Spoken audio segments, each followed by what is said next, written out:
Welcome back. We are continuing our study of the principles of Bible interpretation.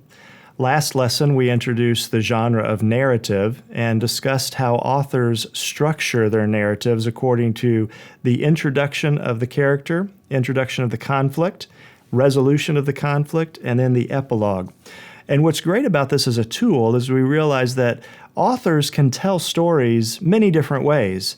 The biblical authors are using this structure to help guide readers so that we understand who is the main character and what is the real problem here, and then it focuses us on the resolution. So in our discussion of the David and Goliath story, and in your small group work afterwards, you may have realized that David actually becomes the solution to Israel's problem. God brings in David, and it emboldens him and empowers him to fight Goliath and really save the day. So our main character, Israel, has failed. She's frozen in fear and dismayed at the mighty Goliath who comes out. And we don't see Saul or the Israelites turn to God or maybe go out and fight Goliath, trusting that God is going to be the one who's going to be the warrior for them. Instead, God saves Israel by bringing in David, who does exactly that. Someone who's not a trained warrior, but he does have experience with God delivering him from wild animals while he's tending sheep. And because of that, David knows that God will preserve his life and give him victory with Goliath. David says all of this in his final monologue to Goliath right before he goes out and kills him.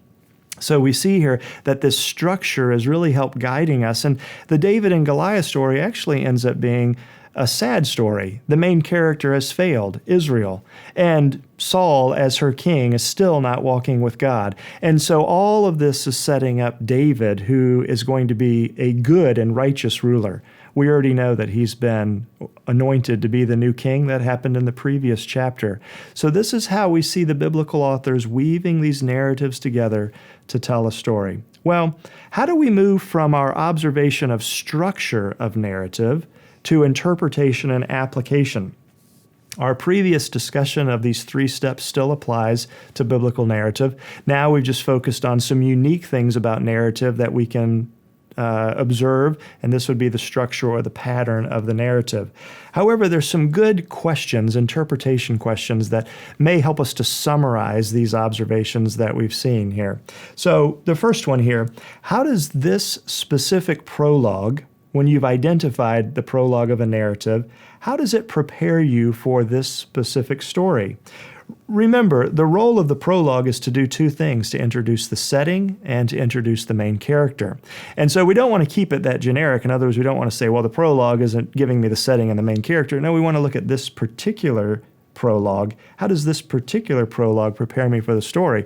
Well, it sets up a setting of a battle, right? It sets up the main character of Israel. So I know that what I really should be looking at in the narrative that follows is, how does Israel respond? Is Israel going to be faithful to her God, or is she going to fail and not trust him? And of course, unfortunately, it's the latter that happens. Another question that we can ask here, what is the specific conflict or problem that is facing our main character? Well, I think it's obvious that Goliath is really the centerpiece of this problem. But if we really read the text a bit more carefully, we realize that in verse 11 of the David and Goliath story, the problem is that they're not trusting God, and instead they are fearful and dismayed. So Israel should know by now that God is the one that fights her battles for her. And they should be taking that bit of theology with them into this battle sequence as well. In other words, Goliath comes out as this monster of a human being. What is Israel supposed to do? They're supposed to turn to their God and say, we're going to go out and fight Goliath, knowing that you are going to give us the victory because you are the one who's fighting for us. So what is the conflict here? Well, Goliath becomes kind of the centerpiece of their fear and their dismay. They end up being frozen. Another good question to ask for interpretation is, what complications arise in the plot? How is the plot developed? Well, instantly we see that David arrives on the scene. So obviously God is working, and he's bringing in David, this person who's outside the story, so to speak. He's outside the prologue. And he brings David in to really stir the pot quite a bit. And as David is stirring the pot and he's going around and asking the men, hey, what's going to be done for the person who goes and fights Goliath? David's brother Eliab is greatly offended at this. And so Eliab tries to really humiliate David. Why aren't you out there tending the sheep? Why aren't you out there doing what you're supposed to do? You know, you're the youngest son of our father, basically. You're pretty much worthless. You're not here with the big boys fighting. You're taking care of things at home. But notice what David does here. He really just kind of dismisses Eliab's comments, and he continues to ask these questions. So much so that Saul grabs David and brings him into his tent and says, here, try my armor. This is another development in the conflict, in the plot, and the resolution here. David says, I can't use these. I'm not trained in them. And so in the end, David goes out and fights Goliath with his sling and a handful of stones. And so this is how does the conflict continue to develop? We see all of these things factoring in. The tension is kind of ratcheting up.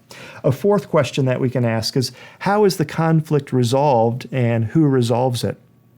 Well, David kills Goliath. That much is true. The conflict is resolved at that point, and it's good to discuss that. However, when we read David's sermon, his monologue before he goes in and fights Goliath, we realize that David is attributing God with the victory. In other words, the reason David is going to win is because God is going to defeat Goliath for him. So who actually saves the day here? Well, it's really God working through his servant Isaiah to undertake for the main character, his people Israel, who have not trusted him as they're supposed to.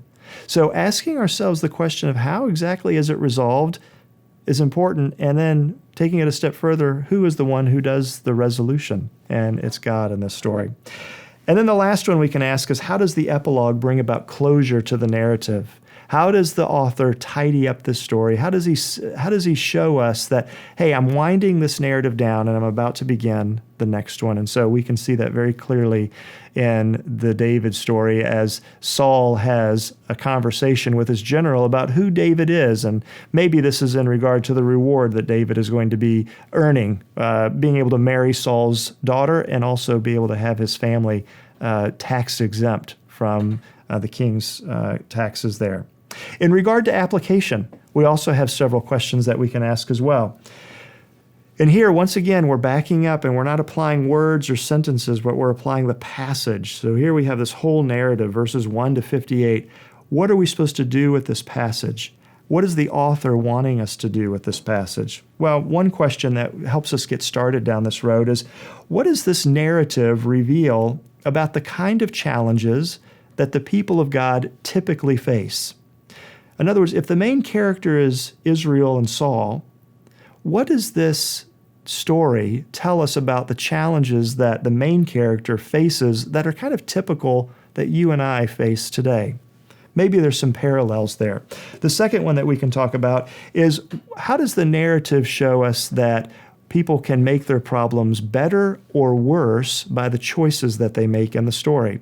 So in the case of Israel and Saul, we see that they seem to be frozen in fear. And so this gives us some insight of how they've actually made matters worse instead of better. Letter C, or the third one here, what does the narrative reveal about God and how he intervenes? Directly or indirectly? So what do we see that God is doing in the narrative that teaches us about how God intervenes and solves problems that would be applicable to today? And then lastly, what does it reveal about how you and I should respond to our problems and challenges based on what the author is talking about? So now we have our interpretation questions, which basically mirror what is the prologue, conflict, development, resolution, and epilogue. And then we have application questions that really center us around the plot, the introduction of the conflict, and the resolution. Now, before moving into our practice time, one more thing needs to be said about biblical narrative, and that is that it is episodic. In other words, there are episodes. And understanding this about biblical narrative has honestly completely revolutionized the way I read, particularly the Old Testament. Before I understood this concept, I had all of these biblical narratives and they were all kind of scattered here and there, and I wasn't connecting them the way that the biblical authors connect them. And what I mean by a biblical narrative being episodic is that the author arranges narratives in a sequence so that as you and I are reading them, he is trying to persuade us. He is trying to teach us theology. In other words, it's not only within the narratives that we can understand them and interpret them and apply them, but it's also as we step back and see how narratives are put together that the author has an agenda. And sometimes this agenda is not explicitly stated. We're supposed to infer it from the relationship that a narrative has before with what it has that comes after, and then what follows again. So here's some questions that you can ask to discern the episodic nature of a narrative. What overall story is the author telling us? This means that we have to not only interpret the narrative that we're looking at, but also read the narratives that come before and after. What is the overall story that the author is telling? Another question, why did the author include this narrative? Sometimes the biblical narratives can seem to be just out of the blue, or they can seem to actually have some shocking content. And we wonder, why is this in our Bible? It's important for us to understand that the biblical authors are telling a much grander story than just that individual narrative, and the way they're sequenced actually has a purpose. It has an agenda. And the final question here for discussing the episodic nature is, what overall theological lessons is the author trying to bring out here? What overall theological lessons do I see from this pattern that the author is developing? Well, for practice, it would be helpful to look at a new narrative. So we're going to look at Genesis chapter 12, verses 10 through 13:1. So I think the epilogue kind of occurs in chapter 13. And what I would like you to do with this narrative, so this is a relatively short one compared to the David and Goliath story. We're not going to have a lot of development that's going on in this story. I want you to do several things. Genesis 12, 10 through 13:1. I want you to first do the structure of the story. Find the prologue, conflict, resolution, and epilogue. So remember, the key thing here with prologue is characters and then when the conflict comes into play. Answer the interpretation questions about this narrative. Discuss the application questions that I just went over. And then also, I would like you to back up from this narrative and read the preceding narrative, Genesis chapter 12, 1 through 9. Read your narrative that you've just studied now in light of the fact that it comes after God's promises to Abraham. Why did the author put these stories back to back? What did God promise to Abraham in verses 1 through 9? And does Abraham help God achieve the end result of these promises, or does he hinder them? What is the author trying to show us by putting these two stories back to back? Next week, we will conclude our study of principles of biblical interpretation by looking at one final genre, the genre of poetry.